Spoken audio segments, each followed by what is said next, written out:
Okay, next. Yours, so next. Okay, so I thought Jeffery Xiong was a genius, and I thought that before the tournament, and I say he's going to surprise you guys because you don't know how good he is. Thanks for the $5, Stewie Pegleg. I mean, you guys don't know a lot, but there's some 2,700 players that are better than other ones. They're going to go further, okay? And Jeffrey's one of them. Jeffrey's special. And in this position, as Jeffrey explained on our stream today, Jeffrey was the guest when he won the playoffs. This was yesterday, game 2 of the slow chess.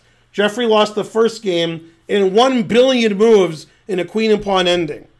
At least 1 billion, okay? And this was the second game, and Jeffrey had to win, and things didn't go his way. In this position, Black has no problem drawing, and as Jeffrey so succinctly put it, he had 1 foot out the door. He was like, I'm definitely just going to draw this position, and I lose the match. And the match turned on a dime because Jeffrey's American, so he had a dime. Otherwise, would have lost the match. And this is what I when I worked with Kaidanov before you guys were born, probably was before you guys were born. He was talking about cashing in, and sort of like on the Chappelle Show, when cashing in goes wrong. And people can't help themselves. They got to take shit. And in this position, any move is good for Black. Any move. You could play A5, A4. You could put it in H, play H4 later, or to get a square for your bishop, or just to get your king more space. You could play Queen D3 to inch forward. But Nils had all he could stand. He can't stand no more. He had to get his material back. So he took that. That is a blunder. And he's like, yeah, I got my pawn back. And according to Jeffrey, Nils was just super confident that he wasn't going to lose, so he wanted to draw the game immediately. And after Queen E3, this is where I was choking on my own rage, because it's actually insulting to play Bishop D4 here. It's an insult. If Bishop D4 was a good move, Jeffrey wouldn't have played Queen F2 to E3. That's just stupid. So in this position, White is probably already winning because the king is too weak. We got all kinds of stuff going on here. So Jeffrey just set a trap, and Nils fell right into it. Now, I understand not seeing what White did. I understand that. What I don't understand is not seeing what White did after White allowed it. Now, if I'm playing Rufus and Doofus, I figure Bishop D4 is good because my opponent's Rufus and Doofus. They let me play good moves all the time. But if I'm playing Jeffrey or somebody like that, I'm like, why is this player who's much better than me allowing Bishop D4? And so here, White's probably already winning, probably. But this loses the game instantly. And the reason it loses is beautiful. Beautiful. Frankly, delicious. You check, and then after King H7, you will know Jeffrey's name is the Lord when he plays Bishop E5. God damn!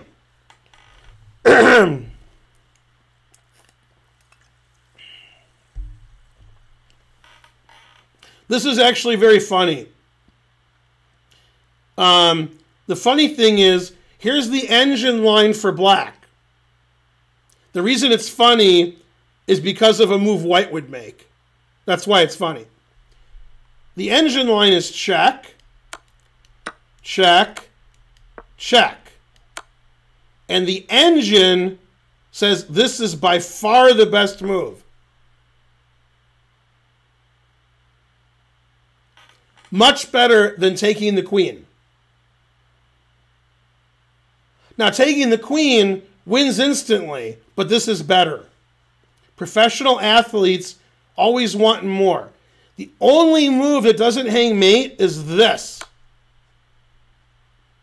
And now, this is the funniest thing I've ever seen. This is the best move, but so is this. Always repeat.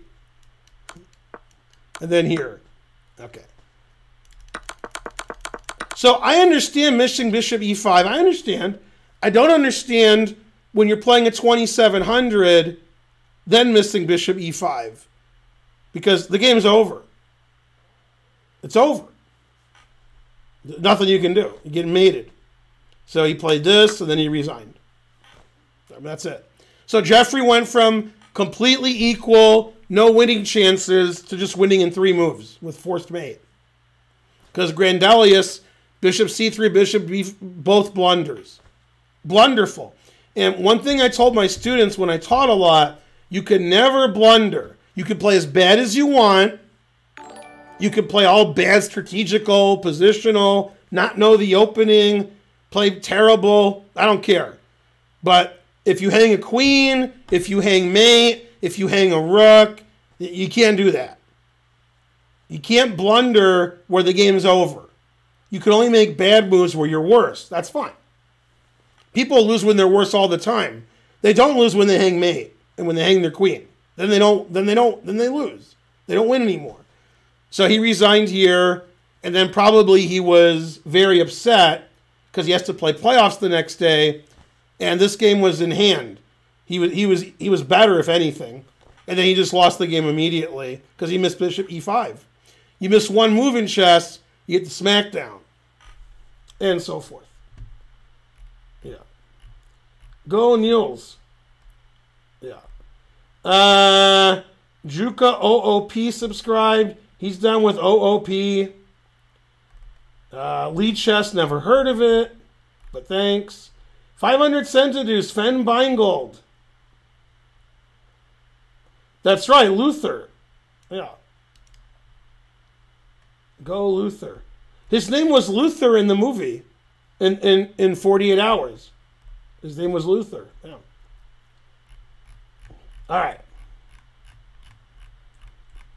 Look, Anand is better than me at chess, but my house is nicer than his.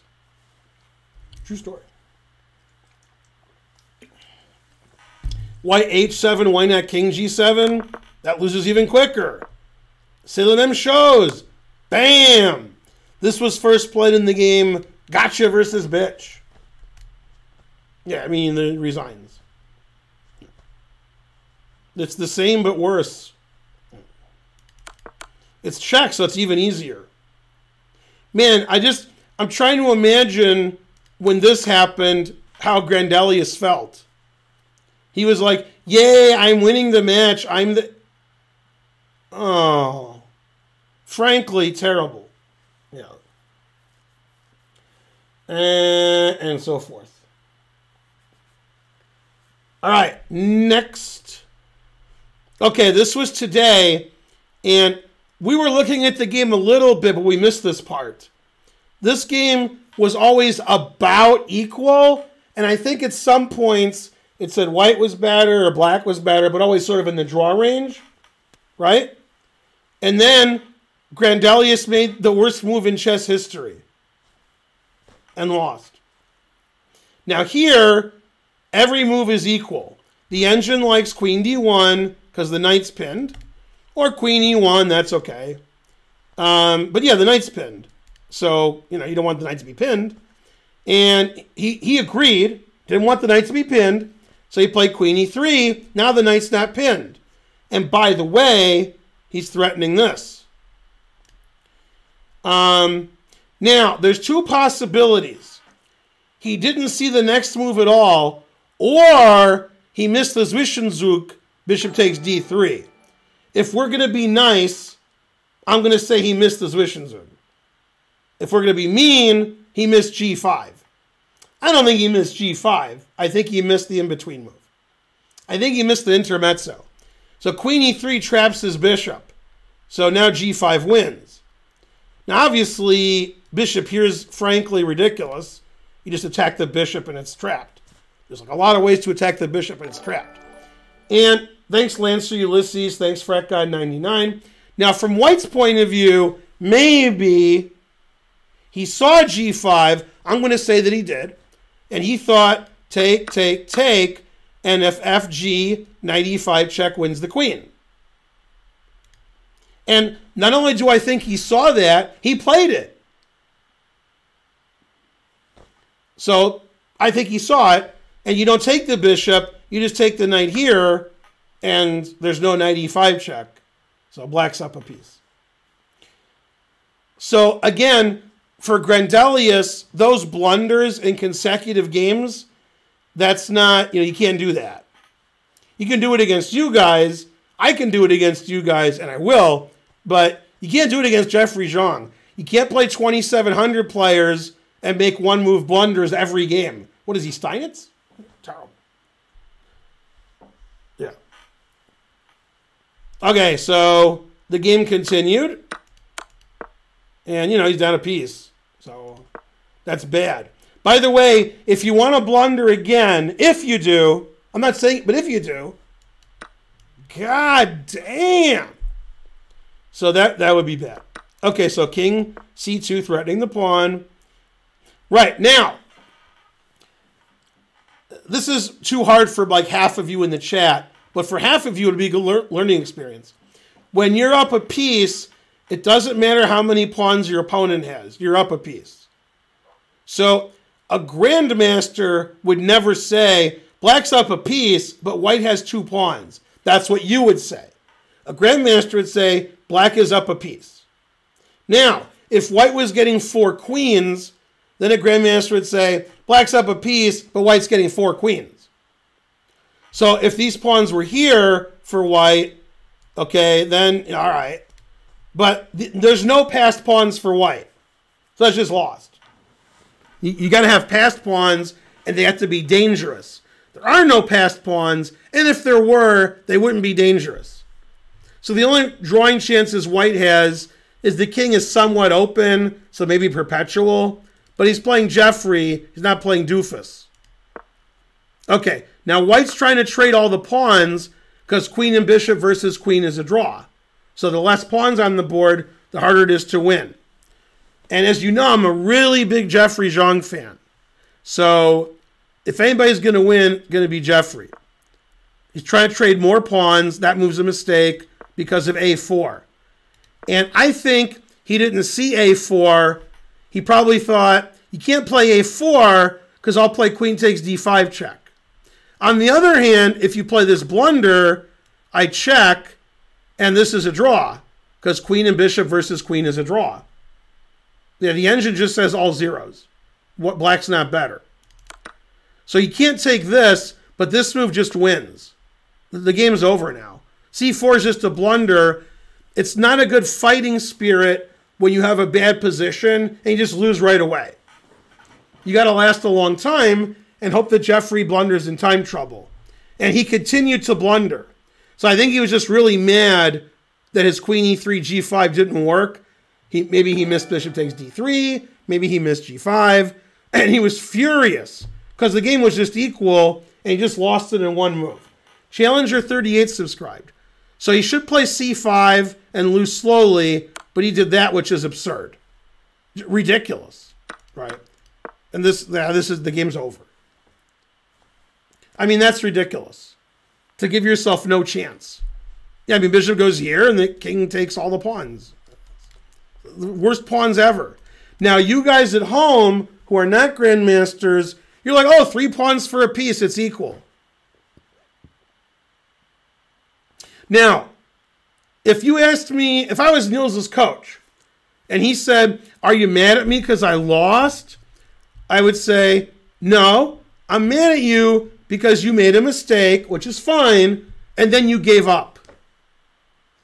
You had a position with some drawing chances, and if you lose, it would take 1,000 moves, just like when he beat Jeffery yesterday. It takes 1,000 moves, and he won. And this takes black 1,000 moves to win, and Nils just loses in like 4 moves. Right, this position, I mean, black just played king d8. That's not like black's winning. Black's playing random legal move. White could play random legal move and try to draw. And in my opinion, if a 2,700 was what was black here against, Stockfish 14, Stockfish 14 is not going to lose with white.